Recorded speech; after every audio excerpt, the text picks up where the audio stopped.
Casual Geographic is back, this time with Honey Badger versus Wolverine. An Oreo-flavored bowl cut wearing assault on the food web. A scavenging super soldier steroid weasel. Two animals infamous for durability, blessed by the almighty. I mean, they're in the same family, right? So it kind of makes sense. Disregard of death as a concept, and being a part-time predatory hemorrhoid. An unstoppable force versus an immovable object. A fight as much philosophical as physical, and today we'll break down how these musclets match up until 85, 75, 101, 92, 70, 95.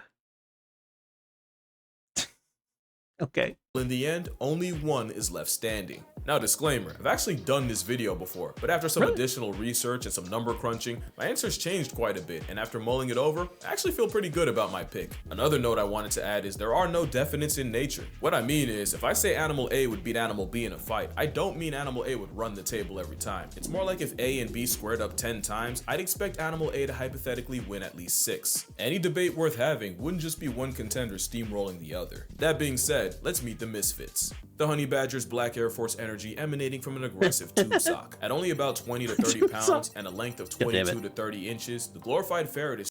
Well, I think, okay, yeah, 20 to 30 pounds, 22 to 30 inches.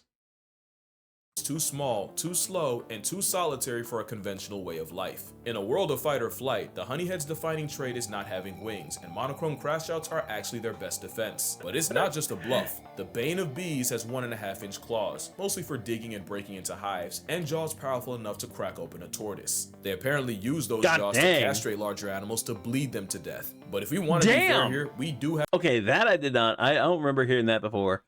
God dang, dude. I have to mention that the castration claim came from Kruger Park Ranger James Stevenson Hamilton in 1947 and hasn't been documented since. Either way, the real flex is that if cockroaches... So it's rumored, not verified. Just had breath. It's not that they're evil. It's, you know, they do what they have to do to survive. You know, kind of how Floki did, you know. You're living in Africa. You have to do what you need to do to survive.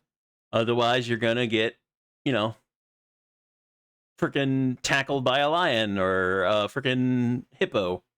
They'd probably be... Floki's not here, Lizzie. Floki's not here. I'm just mentioning him. I'm sorry. I didn't mean to get you too excited on that, but he's not here right now. Honey badgers. They're that hard to kill. They famously have thick 6mm. Look at this poor guy. Look at this poor guy. He's like, I might have chosen a wrong target. He's like, I think I might have chosen a wrong target here. Skin that can tank quills, bites, bee stings, machetes, and most importantly, severe maulings from much larger predators. The Rotel also has freakishly loose skin that makes it nearly impossible to pin down without it turning around and delivering punishment to the face. Oh God, dude, you can see it bit into that nose. Oh, delivering punishment. Oh, you can see this little guy has really clamped on that nose. Ow. To the face. Additionally, they have a reversible anal pouch with a smell foul enough to gift angry bees the power of discernment, although I don't think it would affect a rampaging Wolverine. All in all, the honey badger punches way above its weight, and it needs to have a chance. The Wolverine is a travel-sized bear on bath salts and a different kind of cockroach, living on the very fringes of existence where most others could not. Wolverines weigh about 30 to 45 pounds and measure up at 20. Little bit. They're a little bit bigger. 30 to 45, 28 to 42. They're definitely a bit bigger. 8 to 42 inches, and they also have the honey badger problem of not having the bulk of a bear, the parkour prowess of a puma, or the power of friendship like wolves. They do have jaws strong enough to crush bone and chew through frozen flesh, and 4-inch semi-retractable claws, mostly for climbing. Look at those teeth. Look at them teeth. But also for running non-retractable fades. Like the honey badger, they have thick loose skin, but also a coat to insulate them from the elements. They're also the IRS for animals way above their weight class, as they're on record shifting cougars, wolves, holy crud, dude. In some rare cases, even bears from meals. And again, like the honey badger, they all... Did you see? Holy crud, dude.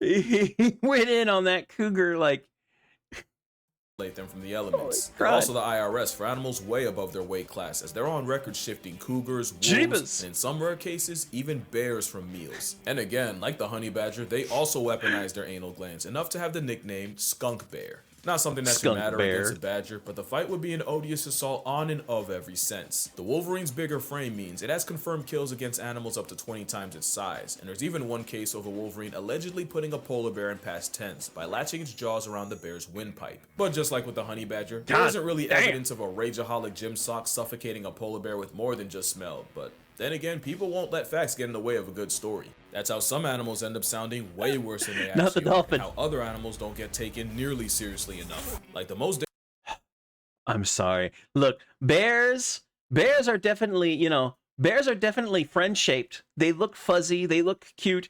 They are not your friend. Please, people, don't treat a wild bear or even a freaking bear in captivity like it's going to be your teddy bear. It's not. It's not. And this dude, look at this dude. This dude just got his hands in whatever the hell this is. I can't tell. It looks like, I have no idea. I bread crusts. I have no idea. It looks like something. This bear is definitely coming for more than just those things in the bag. Look, I understand. I get it. I would love to pet, like, a freaking bear, tiger, leopard, all the freaking fuzzy little friend-shaped animals. Yes, but I know for a fact they are not your friend. seriously enough. Like the most dangerous animal in Yellowstone isn't a Wolverine, a wolf, or even a bear. And a quick look at these articles and you'll see that a fluffy bearded tank puts way more humans in hospital. They don't mess around. Bison do not mess around, man. They will F you up. They will freaking F you up, man. Beds. But actually reading the articles will look at this freaking idiot. Look at this freaking idiot. She's going in there going to take a freaking selfie with a buffalo. Yeah, it's sitting down, but guess what? It can get up and freaking tell you that it's the people causing problems, and the bison are guilty of only protecting their personal space. That's why it's important you have both sides of a story before you start judging, and that's why I'm working with Ground News. Ground News is an app and website developed by a former NASA engineer who saw news outlets basically bias planting to boost engagement. And like I always say, if you think you're impervious to bias, then you're exactly who would be affected by it. But you can take the power back, because Ground News counters that by putting all the world's headlines from across the political spectrum in one place, so you can actually be fully informed. Bison bias aside, here you can see the attack was covered by over 120 sources, with 72% being relatively center and 21 and 6% left and right leaning respectively, basically a blind spot for the right. But both sides seem to agree if a mobile boulder turns you into a flapjack, you probably had it coming. What they don't agree on are what to make of the recent LA protests, and with Ground News, you can see that out of an overwhelming 750 plus sources, over 140 leaned left to the 100 plus rolling right, and with the comparison feature, you can see that the left criticized the escalation in Marine deployments and police involvement, while those leaning right are highlighting the volatility of the situation and the hopes that the deployments can quell it. With 85% of sources rated as highly factual, you can trust that what you're reading is accurate. Also, with the blind spot feature, you can read up on stories one side may have completely missed to really paint the full picture. If you're as chronically online as I am, you need Ground News at your disposal, and if you use my link, I got you 40% off the same $5 a month Vantage plan I'm using. Make sure you go to groundnews.com/casualgeo, click the link below, or scan the QR code on screen to subscribe to what the Nobel Peace Center called an excellent way to stay informed. But to see who would get unsubscribed from life first, it's imperative to see how they move in the world they live in. Because laying out all the tools they have to work with isn't as important as how they use them in the first place. Starting with the sand-seasoned rage-baiting ratel. Honey badgers have the second widest prey range of any mustelid, and most of what they find is by using their claws to dig them up. A study done in the Khalahadi Transfrontier Park found that most of what they eat are small mammals like mice and gerbils, and small reptiles like geckos and skinks. But honey badgers are also high metabolic maniacs that'll try highly venomous snakes such as puff adders and black mambas, and they'll steal larvae straight from the heart of homicidal beehives. They're so masochist coded. Yeah, and don't forget, those aren't regular bees. Those are freaking Africanized, or literally just freaking African bees. Killer bees. believe that they're immune to venom when they're only resistant. There are cases of honey badgers being excused from the mortal roll call while eating honey because they got stung to death in the process, and getting flatlined by snakes because they kept getting bit but refused to quit. Honey badgers seem to have a severe lack of self-preservation, but it makes sense when you live in a world where running away is physically not an option. But it also means they're crazy enough to try to meal tax a leopard right in front of it. And that's cause the honey badger is a forager on steroids that doesn't pass up opportunities to eat because they virtually can't afford to. Most predators rest and chill after a big kill, but honey badger will stop only for as long as it takes to consume it before running off to find another. This mentality also helps his furry fitted sheet not fold in the face of this freaking idiot. Constantly fighting. Look at that freaking little idiot. He's surrounded by 3 freaking jaguars. Predators and constantly fighting or back, leopards. I'm sorry, leopards. Death means even if it can be killed, it often ends up being more effort than it's worth. In a you could tell the tiger's just like, dude, back, leave me alone, get away. Than it's worth. In a desolate landscape like the Kalahari, an overachieving weasel scrounges a living in the area code of some of the most impressive and oppressive forces of predatory nature. Wolverines are survivalists on steroids that live in some of the most unlivable places on Earth. While bears hibernate through the dead of winter, the skunk bear is still outside in avalanche country. Those claws work as crampons to let the hook weasel cling to the side of a cliff, and having large paws means they can run across the same deep snow other animals would sink in. Those jaws are specifically designed to tear through flesh that's frozen solid, and a wolvie will eat every part of a carcass, right down to the teeth. They even have a molar that's been rotated 90 degrees for the main purpose of cutting through ice solid meats. Also, they are the second most disrespectful creature to inclines, with number 1 going to goats. Wolverines will use mountains like we use crosswalks. It's actually why they're so impossible to keep track of. A motivated Wolverine will easily trek through 40 miles of rough, virtually inaccessible terrain in a day, and in Glacier National, there was one case of a Wolverine scaling a 5,000-foot peak in an hour and a half. And that stubbornness applies to their diet, since Wolverines often have to scavenge under the noses of apex predators. But Wolverines can kill too, and in a study, 84% of the observed Wolverines' diets included reindeer, and 28% of those were actually wiped out by Wolverines. There might not be a worse predator to have than a Wolverine, and it's because of how they hunt. Wolverines are the pioneers of one-person persistence hunting, and in one study, a Wolverine chased a caribou for a total of just under 40 miles in a hunt exceeding 6 hours. The animal with glutton for a Latin name will tailgate a mark until they eventually gas out. So whether it's a determined garbage disposal or a flagrantly reckless felony ferret, beating either would be a war of attrition. But the question still remains, can he fight though? Both these animals rely on intimidation and offensive defense, but how do they fare when that bluff gets called? With honey badgers, those claws probably wouldn't feel good across the face, but the real damage is in that bite. A honey badger's jaws are strong enough to pull the meat out of a carcass after other predators are done with it. They're actually built for conflict, because the badger's skull has a transverse mandibular condyle that locks into the jaw socket, creating a tight fit that secures the jaw and makes it incredibly difficult to dislodge or dislocate. That's how a honey badger maintains its dental grip on either prey or predators, no matter how hard. Oh god, so when they bite down and when they can basically like lock their jaw. The jaw strength is how honey badgers are documented murking goats and sheep, usually by tearing holes in their underside and disemboweling them. The honey badger will also use its nasty bite to factory reset snakes by immobilizing them with a bite to the back of the head. By essentially shanking ops with their teeth and using claws for leverage, the honey badger has scored some impressive wins against raptors like Marshall and tawny eagles, and even the African porcupine, the same one that's a lion's last resort. When honey badgers fight each other, injuries show that they go for the face, neck, and underbelly, because they know that everything else is a waste of time. The honey badger is an absolute stonewall, but its size means it's realistically not killing prey bigger than a sheep, not like the Wolverine. The Wolverine is a walking vice grip capable of crippling prey. They have the same tight seal jaw mechanism that that's a freaking head. All mustelids do, and they use it by climbing on top of prey and eviscerating the neck and shoulder area. One of their favorite strats is running up on prey trapped in deep snow and essentially turning their last moments into a rodeo. Wolverines have used this to single-handedly take down Dall's sheep, reindeer, mountain goats, elk, and even the biggest mark in the area. From 1967 to 2001 in Krasnoyarsk, Russia, there were 19 cases of Wolverines flatlining moose, and based on the bodies, they favored tearing at the legs, neck, and shoulder. God dang, dude, this thing isn't even like, this is like a tenth the size of a freaking moose, and it took out moose.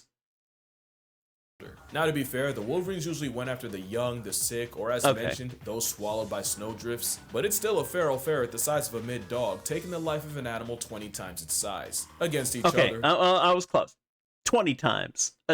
1/20th the size of the freaking moose. They use their hook claws to grapple and try to land their trap jaws around the face and throat. The Wolverine has a higher power rating than a honey badger, but the honey badger has that dog in him. Even in a dying effort, honey badgers have been known to throw hands at a lion for hours. But there's another aspect we gotta look at, and this might actually be what decides it. How they match up with predators is a big factor, since in this fight they're going up against another predator. And there's no shortage of threats to a honey badger's well-being. Lions, hyenas, leopards, wild dogs, crocodiles, baboons, and pythons are all liable to catch an African aggro skunk slipping. As much as their reputation precedes them, honey badger got quite a lot to give a shit about. Even though they can live for nearly 30 years in captivity, in the wild most won't make it past 7. Honey badgers aren't the indestructible black and white badger berserkers the internet says they are. They're actually very vulnerable to predators. And it seems that the honey badger's 2 biggest threats are leopards and hyenas. As funny as it is, mature lions typically avoid them, since beefing with a malice-operated weasel when you hunt buffalo for a living is a genuine waste of time. But leopards and hyenas are more curious, and since a foot-tall badger can't outrun a hyena gang or sidestep a leopard, they literally have no other option than to fight to buy itself extra time on Earth. But ultimately, honey badgers have no shot at crippling any predator bigger than a jackal, and it becomes a losing matchup when a predator decides it does have time. It's just that the honey badger's crackhead determination means it can survive situations they have no business walking away from.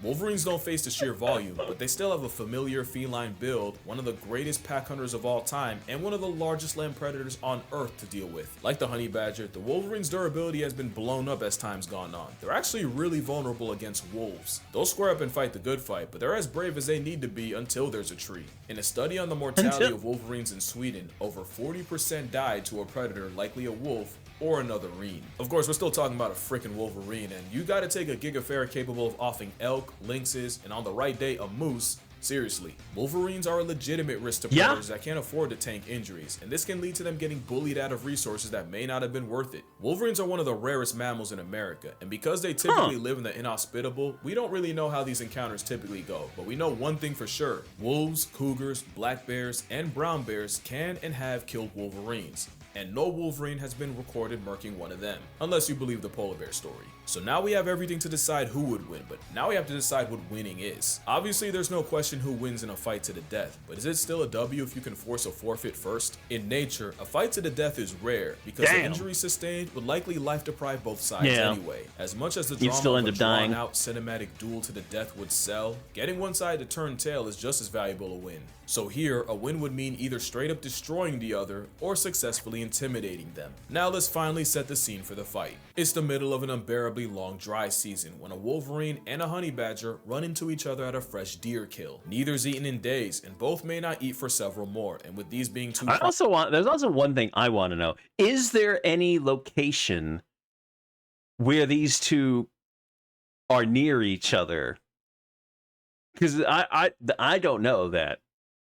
Males, this fade might be probably fatal. not. Let's review what we got. The honey badgers are arguably more durable, surviving maulings that would likely kill the Wolverine. Plus, a honey badger is liable to fight to the absolute death. But even in a fight going the distance, the biggest question remains: how does the honey badger basically beat a bigger version of itself? The Wolverine can survive one of the worst conditions of any predator, and the same jaws that can cripple a moose and allegedly a polar bear should be enough to crush the honey badger's skull. But the honey badger takes a lot to kill, and will be squirming and giving it right back the whole time. For the Wolverine, the question is, if bigger predators struggle with it, how does the Wolverine expect to be any different? It's not easy, but the winner is the Wolverine. The honey badger's lipo-looking loose skin and attitude would make this a prolonged fight, but the Wolverine's jaws are capable of inflicting enough crush damage on the badger, especially if it lands a blow to the head, which they normally go for. In a fight going the distance, the Wolverine would get beaten up, but the honey badger likely wouldn't be able to get a kill on the Wolverine. But the real winner here is the Wolverine's lack of risk aversion. Even though the honey badger is more kamikaze coded, Wolverines have been known to die trying to steal a kill in front of a bear. So the chances the Wolverine backs off are lower than the Wolverine offing the badger, or even the honey badger running first. Against a similar sized African civet, the nasty honey badger is able to pin it, but ultimately the civet's able to walk away. I can't see a honey badger submitting a much bigger Wolverine, but like I said, there are no definites in nature, and in a best of 10, I'd expect a Wolverine to force a submit or a retreat at least 6 times. It was close, but in a matchup like this, only one can take the W, so it's only fitting that the Wolverine already has it. But that's gonna do it for this video. Drink water, hug your mother, touch grass, call your father. Let me know what other matchups you want to hear me talk about, and I'm gonna see y'all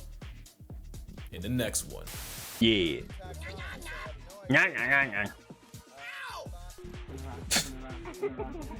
Oh, that's the that's our favorite little badger right there. I can't remember his name.